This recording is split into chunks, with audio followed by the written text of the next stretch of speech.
Assalamualaikum warahmatullahi wabarakatuh. Perkenalkan, nama saya Fitriana Alawiyah, mahasiswa S1 Universitas Pamulang. Dalam video kali ini, saya perwakilan dari kelompok 10, mata kuliah akuntansi sektor publik ingin menyampaikan beberapa materi akuntansi sektor publik. Adapun anggota dari kelompok saya yaitu saya sendiri dan dua teman saya lainnya, yaitu Cusni Fahluri Putra dan Dio Alif Utama. Baik, langsung saja kita ke pembahasan yang pertama yaitu tentang standar akuntansi pemerintahan. Standar akuntansi pemerintahan. Standar akuntansi pemerintahan terdiri dari 4 PSAP. Yang pertama yaitu PSAP 9, yang kedua yaitu PSAP 10, yang ketiga yaitu PSAP 11, dan yang keempat yaitu PSAP 12. PSAP yaitu Pernyataan Standar Akuntansi Pemerintahan. PSAP 9, yaitu tentang klasifikasi kewajiban. Tujuannya berdasarkan Peraturan Pemerintah Nomor 71 tentang Standar Akuntansi Pemerintahan atau SAP tertanggal 22 Oktober 2010 yang termuat dalam lampiran 102 Pernyataan Standar Akuntansi Pemerintahan atau PSAP Nomor 9 tentang akuntansi kewajiban yang mengatur pengakuan, penentuan nilai tercatat, amortisasi, dan biaya pinjaman yang dibebankan terhadap kewajiban tersebut. Klasifikasi kewajiban setiap entitas pelaporan mengungkapkan setiap pos kewajiban yang mencangkup jumlah-jumlah yang diharapkan akan diselesaikan setelah tanggal pelaporan. Suatu kewajiban diklasifikasikan sebagai kewajiban jangka pendek jika diharapkan dibayar dalam waktu 12 bulan setelah tanggal pelaporan. Semua kewajiban lainnya diklasifikasikan sebagai kewajiban jangka panjang. Pengakuan kewajiban. Pengakuan kewajiban diakui jika besar kemungkinan bahwa pengeluaran sumber daya ekonomi akan dilakukan untuk menyelesaikan kewajiban yang ada sampai saat pelaporan. Dan perubahan atas kewajiban tersebut mempunyai nilai penyelesaian yang dapat diukur dengan andal. Kewajiban diakui pada saat dana pinjaman diterima oleh pemerintah dan atau dikeluarkan oleh kreditur sesuai dengan kesepakatan dan atau pada saat kewajiban timbul. Pengukuran kewajiban. 3. Kewajiban dicatat sebagai nilai nominal. Kewajiban dalam mata uang asing dijabarkan dan dinyatakan dalam mata uang rupiah. Penjabaran mata uang asing menggunakan kurs tengah bank sentral dan pada tanggal neraca. Penyajian dan pengungkapan. Informasi-informasi yang harus disajikan dalam catatan atas laporan keuangan adalah yang pertama, jumlah saldo kewajiban jangka pendek dan jangka panjang yang diklasifikasikan berdasarkan pemberi pinjaman. Yang kedua, jumlah saldo kewajiban berupa utang pemerintah berdasarkan jenis sekuritas utang pemerintah dan jatuh temponya. Yang ketiga, bunga pinjaman yang terutang pada periode berjalan dan tingkat bunga yang berlaku. Yang keempat, konsekuensi dilakukan penyelesaian kewajiban sebelum jatuh tempo. Yang kelima, perjanjian restrukturisasi utang. Yang keenam, jumlah tunggakan pinjaman yang disajikan dalam bentuk daftar umum utang berdasarkan kreditur. Yang ketujuh yaitu biaya pinjaman. PSAP 10 yaitu tentang koreksi kesalahan, perubahan kebijakan akuntansi, dan perubahan estimasi akuntansi dan operasi yang tidak dilanjutkan. Koreksi kesalahan ditinjau dari sifat kejadian dikelompokkan menjadi dua jenis, yaitu kesalahan yang tidak berulang, yang kedua yaitu kesalahan berulang dan sistematik. Setiap kesalahan harus dikoreksi segera setelah diketahui. Perubahan kebijakan akuntansi. Suatu perubahan kebijakan akuntansi harus dilakukan hanya apabila penerapan suatu kebijakan akuntansi yang berbeda diwajibkan oleh peraturan perundang-undangan atau standar akuntansi pemerintahan yang berlaku, atau apabila diperkirakan bahwa perubahan tersebut akan menghasilkan informasi mengenai posisi keuangan, kinerja keuangan, atau arus kas yang lebih relevan dan lebih andal dalam penyajian laporan keuangan entitas. Perubahan estimasi akuntansi. Pengaruh atau dampak perubahan estimasi akuntansi disajikan pada laporan operasional pada periode perubahan dan periode lanjutan sesuai sifat perubahan. Operasi yang tidak dilanjutkan apabila suatu misi atau tupoksi suatu entitas pemerintah dihapuskan oleh peraturan, maka suatu operasi, kegiatan, program, proyek, atau kantor terkait pada tugas pokok tersebut dihentikan. Agar laporan keuangan disajikan secara komparatif, suatu segmen yang dihentikan itu harus dilaporkan dalam laporan keuangan walaupun berjumlah 0 untuk tahun 7. Dengan demikian, operasi yang dihentikan tampak pada laporan keuangan. PSAP 11 yaitu tentang laporan keuangan konsolidasian. Penyajian laporan keuangan konsolidasian. Laporan keuangan konsolidasian terdiri dari laporan realisasi anggaran, laporan perubahan SAL, laporan neraca, laporan operasional, laporan perubahan ekuitas, laporan arus kas, dan catatan atas laporan keuangan. PSAP 12 yaitu tentang laporan operasional. Dalam laporan operasional harus diidentifikasikan secara jelas dan jika dianggap perlu diulang pada setiap halaman laporan, informasinya sebagai berikut. Yang pertama yaitu nama entitas pelaporan atau sarana identifikasi lainnya. Yang kedua, cakupan entitas laporan. Yang ketiga yaitu periode yang dicangkup. Yang keempat, mata uang pelaporan. Dan yang kelima, satuan angka yang digunakan. Struktur laporan operasional mencakup pos-pos sebagai berikut. Yang pertama, pendapatan LO, yang kedua, beban, yang ketiga, surplus atau defisit dari operasi, yang keempat, kegiatan non-operasional, yang kelima, surplus atau defisit sebelum pos luar biasa, yang keenam, pos luar biasa, yang ketujuh, surplus atau defisit LO. Perkenalkan, nama saya Husni Pahluri Putra. Ingin menyampaikan materi pertemuan 20 mengenai pengukuran kinerja sektor publik. Poin pertama yaitu tentang pengukuran kinerja. Sistem pengukuran kinerja sektor publik merupakan sebuah sistem yang ditujukan untuk membantu manajer publik dalam melakukan penilaian untuk mencapai tujuan dengan menggunakan alat ukur dari segi finansial maupun non-finansial. Pengukuran kinerja ini biasanya diperkuat dengan menggunakan sistem reward atau punishment di dalamnya. Pengukuran kinerja dilakukan dengan tujuan perbaikan kinerja pemerintah untuk membantu pemerintahan fokus pada tujuan dan sasaran program unit kinerja agar meningkatkan efektivitas dan efisiensi organisasi dalam melayani masyarakat. Poin selanjutnya yaitu tentang tujuan pengukuran kinerja. Tujuan yang pertama yaitu agar strategi dapat dikomunikasikan dengan baik. Tujuan yang kedua, pengukuran kinerja finansial dan non-finansial dapat dilakukan secara imbang sehingga diketahui dengan pasti perkembangan tercapainya strategi. Tujuan yang ketiga, mengakomodir perbedaan kepentingan antar setiap level manajer untuk mencapai sasaran yang ditetapkan. Tujuan yang keempat, dijadikan alat dalam pencapaian kepuasan yang rasional. Dan selanjutnya yaitu ada indikator kinerja yang terbagi menjadi 5 poin.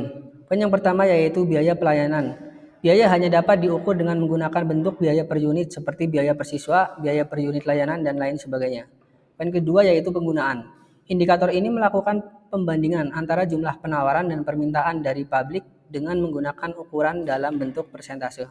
Poin ketiga yaitu kualitas dan standar pelayanan. Komponen ini termasuk ke dalam komponen yang indikatornya paling sulit ditentukan pengukurannya dan harus hati-hati karena terdapat berbagai pertimbangan yang sifatnya subjektif. Poin yang keempat yaitu cakupan pelayanan. Komponen ini dipertimbangkan apabila organisasi menghadapi kebijakan atau peraturan yang menetapkan pemberian pelayanan minimal. Poin yang kelima yaitu kepuasan. Diukur dengan metode jajak pendapat dengan menjaring aspirasi masyarakat. Poin selanjutnya yaitu tentang mekanisme yang dapat dilakukan dalam penentuan indikator kinerja. A. Sistem perencanaan dan pengendalian. Meliputi proses, prosedur, serta struktur yang memberikan sebuah jaminan bahwa tujuan yang ditetapkan oleh organisasi telah dikomunikasikan kepada seluruh bagian organisasi tanpa terkecuali, berdasarkan tugas, pokok, fungsi, dan tanggung jawabnya. B. Spesifikasi teknis dan standarisasi. Kinerja atas sebuah kegiatan atau program yang telah dilakukan diukur dengan spesifikasi teknis secara detail dalam memberikan jaminan bahwa hal tersebut dapat dijadikan standar penilaian. C. Kompetensi teknis dan profesionalisme. Guna pemberian jaminan atas terpenuhi atau tidaknya spesifikasi teknis yang telah ditetapkan untuk dijadikan standar, maka perlunya personil yang memiliki kompetensi teknis dan menjunjung profesionalitas dalam melakukan pekerjaannya. D. Mekanisme ekonomi dan mekanisme pasar, di mana ekonomi berkaitan dengan pemberian reward dan punishment yang sifatnya finansial, dan mekanisme pasar berkaitan dengan penggunaan sumber daya. Poin selanjutnya yaitu tentang pengukuran value for money. Pelaksanaan manajemen pabrik saat ini didasari oleh ekonomi, transportasi, serta akuntabilitas publik. Masyarakat atau publik menuntut pertanggungjawaban atas segala pelaksanaan value for money, yaitu pemerintah dapat bertindak secara cermat dalam pengadaan serta alokasi sumber daya. Pemerintah dituntut untuk meminimalkan penggunaan serta memaksimalkan hasil dalam pencapaian tujuan yang telah ditetapkan. Halo, nama saya Dio. Kali ini saya akan menjelaskan mengenai fungsi BPK, BPKP, dan Inspektorat. Badan Pemeriksa Keuangan. Badan Pemeriksa Keuangan yang disebut juga BPK merupakan instansi atau lembaga negara yang memiliki tugas pemeriksaan dalam mengelola serta tanggung jawab finansial negara sesuai aturan menurut UUD RI tahun 1945. Menurut UUD, BPK adalah instansi negara yang independen dalam pemeriksaan terhadap penanganan dan pertanggungjawaban finansial negara. BPK bertempat di ibu kota negara dan setiap provinsi terdapat perwakilannya. Apa saja tugas BPK? Yang pertama yaitu bertugas dalam pemeriksaan terhadap penanganan dan tanggung jawab finansial negara. Yang kedua, melaksanakan pemeriksaan BPK menurut undang-undang mengenai pemeriksaan operasional dan tanggung jawab finansial negara. Yang ketiga yaitu melaksanakan penyelidikan yang mencangkup penyelidikan kinerja, penyelidikan finansial, dan penyelidikan dengan memiliki tujuan tertentu. Yang keempat, membahas hasil penyelidikan. Yang kelima, bertugas dalam pemeriksaan terhadap penanganan dan tanggung jawab finansial negara. Melaporkan tindakan pidana yang terbukti oleh BPK kepada lembaga yang berwenang. Yang terakhir yaitu mengawasi implementasi kelanjutan hasil penyelidikan yang dilakukan oleh pejabat dan menginformasikan hasilnya berbentuk catatan tertulis kepada DPR, DPD, dan DPRD serta pemerintah. Apa saja fungsi BPK? Yang pertama yaitu fungsi operatif, memeriksa, mengawasi, dan menyelidiki terhadap wewenang, penanganan, dan penggunaan kekayaan negara. Yang kedua, fungsi yudikatif, memiliki kekuasaan atas tuntutan ganti rugi kepada bendaharawan dan pegawai negeri. Yang terakhir yaitu fungsi rekomendatif, pemberian pertimbangan kepada pemerintah dalam mengurus dan mengelola keuangan negara. Selanjutnya yaitu Badan Pengawasan Keuangan dan Pembangunan atau BPKP. BPKP merupakan lembaga pengawasan internal pemerintah yang berada di bawah dan bertanggung jawab langsung kepada Presiden, sebagaimana tertera pada Peraturan Presiden Republik Indonesia Nomor 192 Tahun 2014 tentang Badan Pengawasan Keuangan dan Pembangunan. BPKP melakukan pengawasan secara internal di dalam lingkungan pemerintah.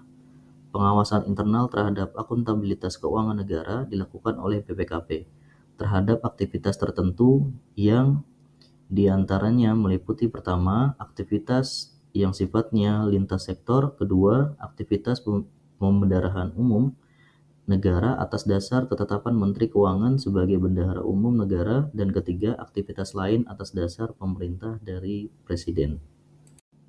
Tugas BPKP yang pertama, pemeriksaan dan penilaian atas pengelolaan penerimaan negara bukan pajak pada instansi pemerintah, badan hukum lainnya, dan wajib pajak.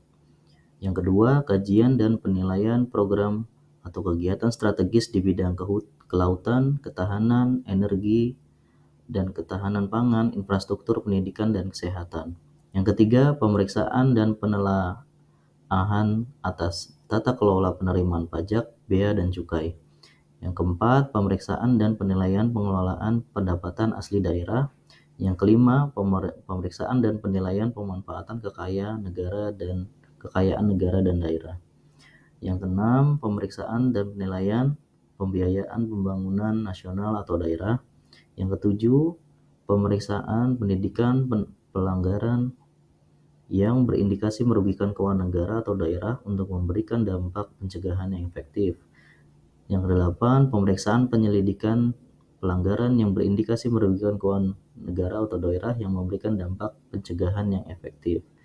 Yang kesembilan, penilaian terhadap penerapan sistem pengendalian internal dan sistem pengendalian fraud yang dapat mencegah, mendeteksi, dan menanggulangi korupsi.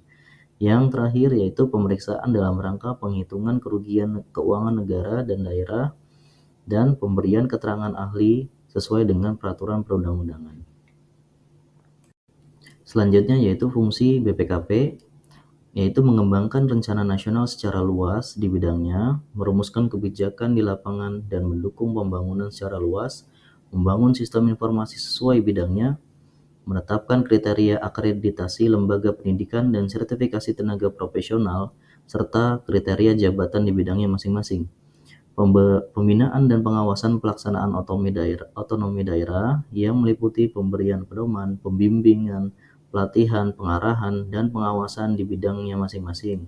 Kewenangan lain sesuai dengan ketentuan perundang-undangan yang berlaku seperti melakukan kunjungan operasional seluruh perkantoran, bengkel, pergudangan, gedung-gedung, tempat penimbunan, dan lain-lain, penelitian seluruh keterangan, informasi elektronik, dokumen, buku perhitungan, buku catatan, bukti catatan hasil rapat komite dan sejenisnya, hasil peninjauan laporan-laporan manajemen, dan dokumen lain yang dibutuhkan untuk pengawasan, kontrol kas, dokumen berharga, gudang persediaan, dan lain-lain. Meminta catatan tindak lanjut hasil pengawasan, baik hasil pengawasan BPKP sendiri maupun hasil pengawasan Badan Pemeriksa Keuangan dan lembaga pengawasan. Selanjutnya yaitu inspektorat. Apa itu inspektorat? Yaitu adalah badan atau lembaga pemerintah yang melakukan pekerjaan pemeriksaan. Inspektorat terbentuk di lembaga BPKP sebagai komponen pengawas. Inspektorat sebagai komponen pengawas internal BPKP yang berada di bawah dan bertanggung jawab kepada Kepala BPKP dan Sekretaris Utama sebagai koordinator secara administrasi. Dan tugasnya pemimpin inspektorat adalah inspektur. Tugas inspektorat yaitu yang pertama mengawasi penanganan urusan pemerintahan, yang kedua mengawasi penanganan urusan perekonomian, yang ketiga mengawasi penanganan urusan kesejahteraan sosial, yang keempat menangani penanganan urusan finansial dan aset, yang terakhir yaitu melaksanakan kegiatan administrasi.